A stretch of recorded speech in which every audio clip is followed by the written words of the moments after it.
আসসালামু আলাইকুম, কেমন আছেন? আশা করি অনেক অনেক ভালো আছেন। আজকে একসাথে দুইটা কাটিং আপনাদেরকে দেখাবো। তো সাধারণ গোলজামা যারা কাটিং করতে পারেন না, তো আজকের এই ভিডিও সাধারণ গোলজামা কাটিংও করতে পারবেন, শিখতে পারবেন। তো এই সাথে আজকের এই যে দেখুন এই ডিজাইনটা, তো একসাথে এই ডিজাইনটাও কিভাবে আপনারা তৈরি করবেন।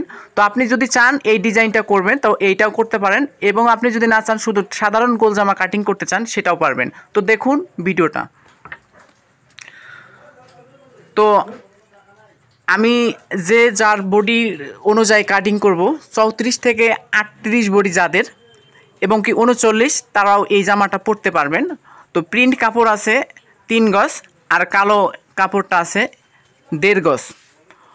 তো আপনারা যদি সাধারণ গোল জামাটা তৈরি করেন তো শুধু প্রিন্ট কাপড়টা আপনাদের 3.5 গজ লাগবে। আর যদি আমার এই ডিজাইনের জামাটা তৈরি করবেন, এটা কিন্তু একেবারে নতুন একটা ডিজাইনের জামা, তো এই জামাটা যদি তৈরি করেন তাহলে অবশ্যই আপনাকে 1.5 গজ কাপড় লাগবে, কালো কাপড়টা। তো দেখতে থাকুন ভিডিওটা সম্পূর্ণ। তো আমার এখানে লম্বা হবে 45 ইঞ্চি লম্বা হবে। তো 45 নিয়ে আমার সেলাই মার্জিন হাফ ইঞ্চি করে আমি 46 ইঞ্চি নিছি। তো এখানে পুট হবে 7 ইঞ্চি, এখানেও আমি নিব 7 ইঞ্চি, পুট নিব 7 ইঞ্চি, মোহরিও নিব আমি 7 ইঞ্চি।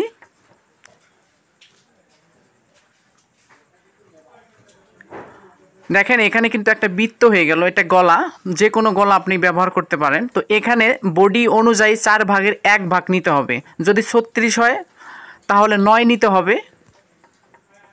এখান থেকে যেহেতু জয়েন্ট ছাড়া গোলজামা, 14 ইঞ্চি নিচে আমি একটা মার্জিন দিয়ে নিব। এটা হলো কিন্তু বুকের মার্জিনটা, এখানে কিন্তু আমি 14 ইঞ্চি নিছি। অবশ্যই আপনার যে কোনো গোলজামার ক্ষেত্রে 14 থেকে 15 ইঞ্চি নিতে হবে। যত বড় লম্বা তৈরি করেন না কেন আপনাকে কিন্তু 14 থেকে 15 ইঞ্চি নিতে হবে। এরপরে আমি যতটুকু ঘের আছে, যেহেতু এই জামাটা বেশি ঘের হবে না, একটা মডেল করব, তো যদি আপনি সাধারণ গোল জামা তৈরি করেন তাহলে আরেকটু ঘের দেওয়া যদি আপনার প্রয়োজন হয় তাহলে আপনি সাইডে একটু জয়েন দিয়ে নেবেন। তো এখানে আমি 45 ইঞ্চি নিছি। এরপরে আমি কাটিংটা করব। এখানে নিছি 7, মোহরিও নিছি 7, আর 4 ভাগের 1 ভাগ নিছি হলো বডি। পেটের এখানেও আমি 30 নিয়েছিলাম, তো 30-এর 4 ভাগের 1 ভাগ আমি নিয়ে নিছি। সব ক্ষেত্রে কামিজের হোক, যে কোনো ক্ষেত্রে হোক, দর্জি কাজের কাটিংয়ের ক্ষেত্রে কিন্তু 4 ভাগের 1 ভাগ হয়। তো আপনি যদি মনে করেন আমি এই ডিজাইনটা করব না, তো অবশ্যই এটা শুধু সাধারণ গোলজামার মতোই। তো দেখেন একটা ভাঁজ দেওয়ার পরে বাড়তি কোনাটা এভাবে ঝুলবে, তো এই ভাঁজ দেওয়ার পরে যে কোনাটা বের হবে এটা আপনারা আমার মতো করে কাটিংটা করে নেবেন। এটা যদি করে না নেন তাহলে কিন্তু কোনাটা অনেক বেশি ঝুলে পড়বে, খারাপ দেখা যাবে। তো যদি আপনি এক কালার কাপড়টা ব্যবহার না করেন বা আমার ডিজাইনটা না দেন তাহলে কিন্তু আমার অলরেডি কাটিংটা হয়ে গেছে। তো একসাথে আমি 2টা কাটিং করতাম, তো এখন আমি একটা কাটিং করছি, কারণ যেহেতু আমি একটা ডিজাইন গোলজামা তৈরি করব। তো এটা একেবারে নতুন, তো আপনারা এই ডিজাইনটা তৈরি করতে পারেন, বেশি একটা কষ্ট লাগে না, একদম সিম্পলভাবে করতে পারবেন। তো আমি যে কাপড়টা কেটে নিছি তো সেটা এভাবে আমি বসাবো। আমি কিন্তু এই কালো কাপড়টা ফুল ফাল দিব না, তো একইভাবে আমি কাটিংটা করব।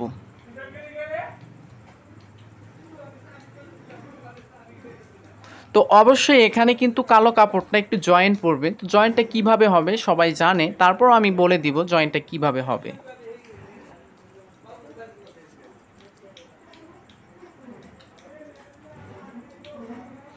তো আমার এই চ্যানেলটা শুধুমাত্র দর্জি কাজের ভিডিও আপলোড করা হয়, তাই যারা নতুন কাজ শিখতে চান তার চ্যানেলটা সাবস্ক্রাইব করে পাশে থাকতে পারেন, কারণ আমার এই চ্যানেলের দ্বারা আপনি নিত্য নতুন কিছু শিখতে পারবেন ইনশাল্লাহ। তো এইভাবে আমরা জয়েন্টটা দিয়ে নিব। তো আজকের এই গোলজামা কাটিংটি একদম নতুনদের জন্য সুন্দরভাবে নিখুঁত আকারে আমরা উপস্থাপনা করে দিয়েছি। তো আশা করি এই ভিডিওটা যদি সম্পূর্ণ দেখতে পারেন তাহলে আমার বিশ্বাস আপনারা কাটিংটা ইজিলিভাবে, সহজভাবে এবং ঘরোয়া পদ্ধতিতেই শিখতে পারবেন।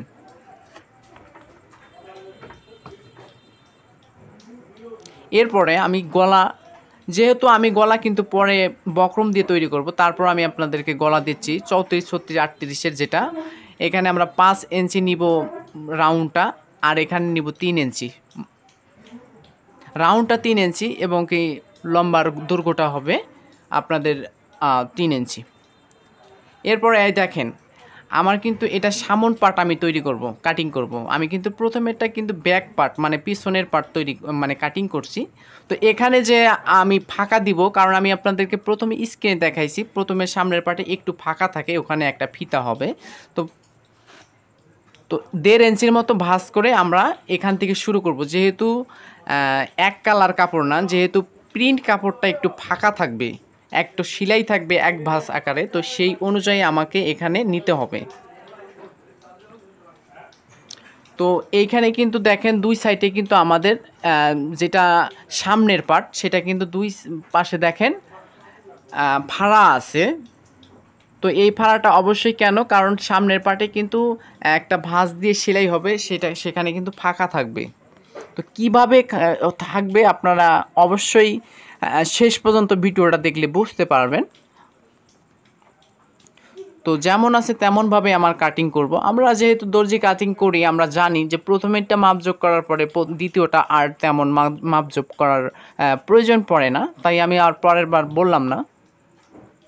দেখেন এটা কিন্তু সিম্পল সাধারণ জামা, কিন্তু সাধারণের মধ্যে কিন্তু একটু যদি ডিজাইন করে ফেলি অল্প কিছু সময়ের ব্যবধানে, তাহলে কিন্তু আমাদের দেখতেও জামাটা অনেক সুন্দর বেটার হয় এবং দেখতেও অনেক সুন্দর হয়। এই দেখেন এখানে যে ফাড়াটার কথা বলছিলাম, এখানে কিন্তু সামনের পার্ট, এখানে কিন্তু দুই সাইডে ফাড়া থাকবে এবং নিচে কিন্তু কালো কাপড়টা দেখা যাবে।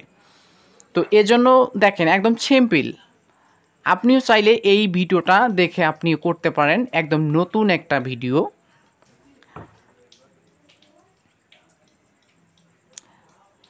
তো এই ভিডিওটা কিন্তু আমি সেলাইও আপনাদের মাঝে দিয়ে দিব, কারণ আপনি যদি সেলাই ভিডিওটা দেখতে চান তাহলে অবশ্যই চ্যানেলটা সাবস্ক্রাইব করে পাশে থাকতে হবে। আর আপনি যদি সেলাই ভিডিওটাও যদি দেখেন, আমি কথা দিলাম যে আপনি এই সেলাই ভিডিওটা দেখার পরে নেক্সট টাইমে এই ভিডিওটা আর আপনাকে দেখতে হবে না, আপনি এক দেখাতেই বুঝতে পারবেন। তো এখানে দেখেন কি সিস্টেমটা থাকবে। আসলে কিন্তু এই যে প্রিন্ট কাপড়টা এটা কিন্তু খোলা থাকবে, এখানে গলার পরে এইটা কিন্তু এখানে ফাঁকা থাকবে। তো ফাঁকা থাকবে তখন কিন্তু কালো কাপড় এবং প্রিন্ট কাপড়টা দেখা যাবে অনেক সুন্দর ব্যাটার হবে।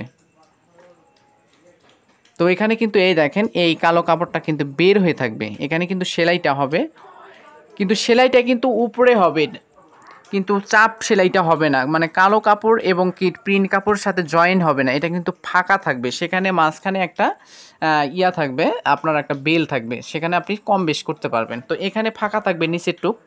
অবশ্যই বিষয়টা বুঝতে পারছেন আমি যেটা বলতে চাচ্ছি। এখানে কিন্তু একটা ফিতা থাকবে, এখানে গোল একটা রাউন্ড করে একটা ফিতা থাকবে। তো যখন ফিতাটা থাকবে অনেক বেটার হবে। এরপরে আপনাদেরকে দেখাবো হাতা কাটিং।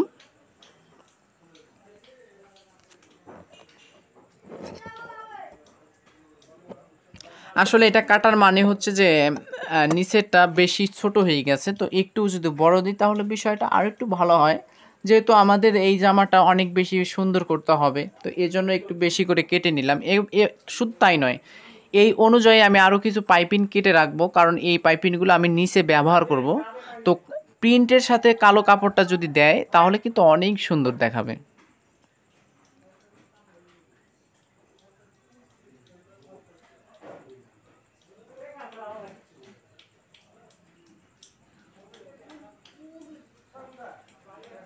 দেড় ইঞ্চির মতো ভাঁজ দিতে হবে নিচের পাইপিংটার কারণে। তো আপনি যদি পাইপিংটা দেন তাহলে বেশি ভালো হবে, আর যদি পাইপিং না দেন তাহলে ভালো হবে, কিন্তু সব কিছুরই একটা সৌন্দর্য থাকা দরকার। তো এই জিনিসটা দিলে বেশি সৌন্দর্য ফুটে ওঠে, তাই আপনিও দিবেন না কেন, আপনিও দিয়ে নেন।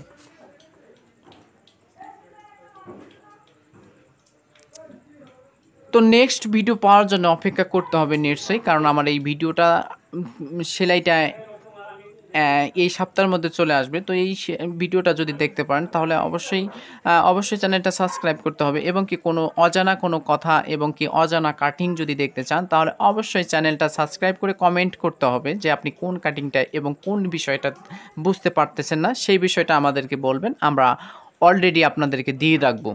তো এরপরে হাতা কাটিং, নিশ্চয়ই হাতা কাটিং সবাই পারে, তারপরও আমি আপনাদেরকে দেখাবো। তো ভাঁজটা দিতে হবে। তো এই ভাঁজটা দেওয়ার পরে হাতা কাটিংটা কিভাবে করব অলরেডি আপনারা দেখতে থাকবেন। তো ভালো থাকবেন, সুস্থ থাকবেন সেই কামনা করে আজকের মতো আমি কাটিং শিখি চ্যানেলের পক্ষ থেকে বিদায় নিচ্ছি। খোদা হাফেজ। ভালো থাকবেন, সুস্থ থাকবেন এবং আমার চ্যানেলের সাথেই থাকবেন।